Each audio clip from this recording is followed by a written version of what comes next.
What we know is the Israeli Defence Forces, the IDF, has said they're carrying out an operation inside the hospital. This is, as you said, the largest hospital in Gaza. It's not just a hospital, it's a medical centre. So if you need dialysis treatment or day care or day surgery, this is the place you go to get tests done, etc. So it's huge, it services, it's the main hospital and centre servicing the 2.3 million people in Gaza. The Israeli army are saying they're carrying out an operation, is the word they've used, inside the hospital. So it's a fast-moving story, but this is the thing that so many people have worried about, because you have thousands of civilians, hundreds of patients, doctors who, despite their own lives being threatened, haven't left the hospital, have been determined to stay and try to do their job.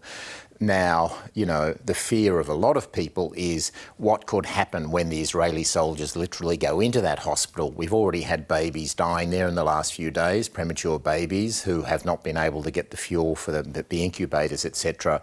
So it's already a catastrophic situation. And I think that in the next few hours, we'll see whether that catastrophe gets even worse. So what's the strategy in making this move, John? And was this always the plan by the Israelis, to go into the hospital, surround it and then make a move into it? Well, Israel insists, repeatedly has insisted that Hamas has been using some of these hospitals, this in particular, as the largest hospital, as a command and control centre.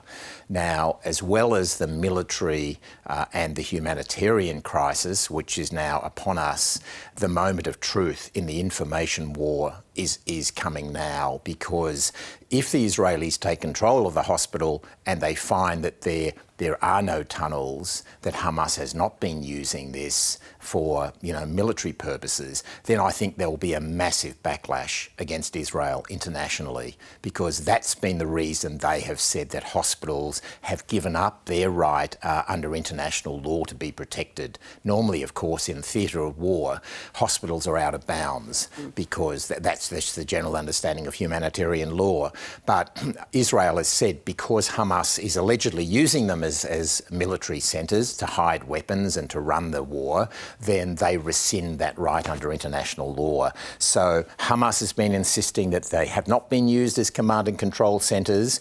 If the Israelis go in and discover tunnels from beneath the hospital in the basement, caches of weapons, etc., then Hamas is, you know, then internationally, I think there'll be a lot more sympathy swing back towards Israel. Realistically, though, are we likely to know what the Israelis find, and how will Hamas react to I can guarantee you, if Israel finds weapons there or tunnels, I can guarantee you every person in the world will be made aware of that. The Israelis will want to get those pictures right around the world. But on the other hand, if there are not, Israel has some really tough questions to answer. 1,000 or so children and babies being killed every week in this war, and Israel is saying some of that's been unavoidable because Hamas has been using civilians to embed themselves.